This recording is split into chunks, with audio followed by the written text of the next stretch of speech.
The geopolitics may have shifted outside, but the slogans inside are timeless.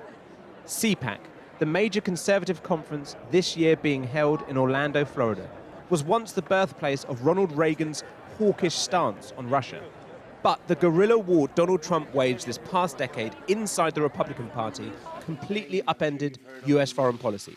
Remember this cozy moment? Getting along with Russia is a good thing, not a bad thing.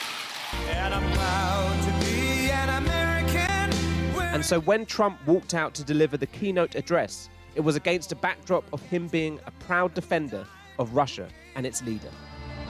We all know that Donald Trump made friends with Vladimir Putin when he was in office, so perhaps it was no surprise that this week he called Putin a genius. That was widely criticized, even from some within his own party.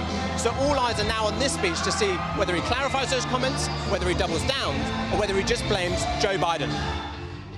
Yesterday, reporters asked me if I thought President Putin was smart. I said, of course he's smart, to which I was greeted with, oh, that's such a terrible thing to say. The problem is not that Putin is smart. The real problem is that our leaders are dumb. Dumb. Trump did denounce the invasion, but the Putin message resonated. Just listen to his former Secretary of State sing the Russians' praises. Very shrewd, very capable. I have enormous respect for him. I've been criticized for saying that.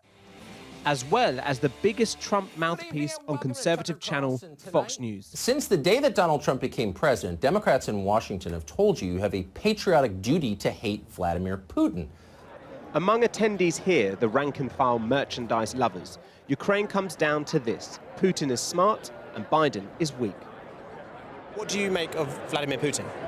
Well, he's definitely a very intelligent leader. There's no doubt about that. I mean, he's ex-KGB. You see how he walks, he has his hand really close to his hip. That's how they're trained to quickly draw a gun. But no, he's a very intelligent man. There's no doubt about that. Given Vladimir Putin has invaded another country, it doesn't look good to call him a genius or savvy.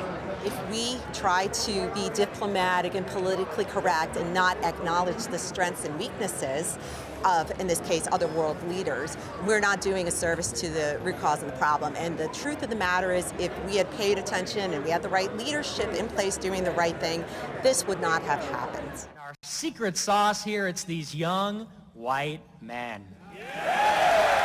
And if CPAC is on the fringe, this event, AFPAC, is the fringe of the fringe, described as a far-right event.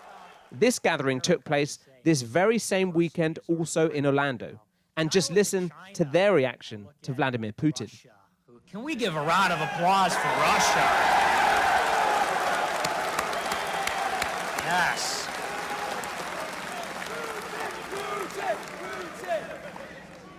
Absolutely.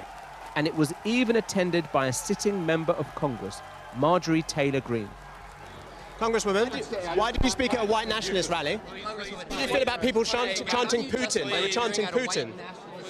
Why did you appear at the white nationalist rally? The Congresswoman did later distance herself from that event.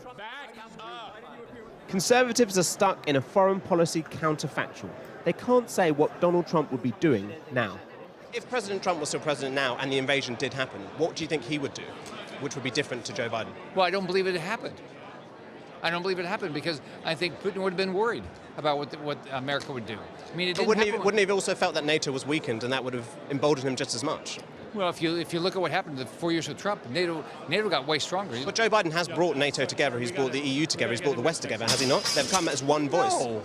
You don't think they've come as one voice? They're better, but I mean, Biden doesn't hold anybody accountable. And that's what CPAC is really all about, attacking Joe Biden's record. Because this is not about Ukraine, but America first, a conservative movement less concerned with foreign wars than culture wars at home, wars they believe will win them the midterm elections.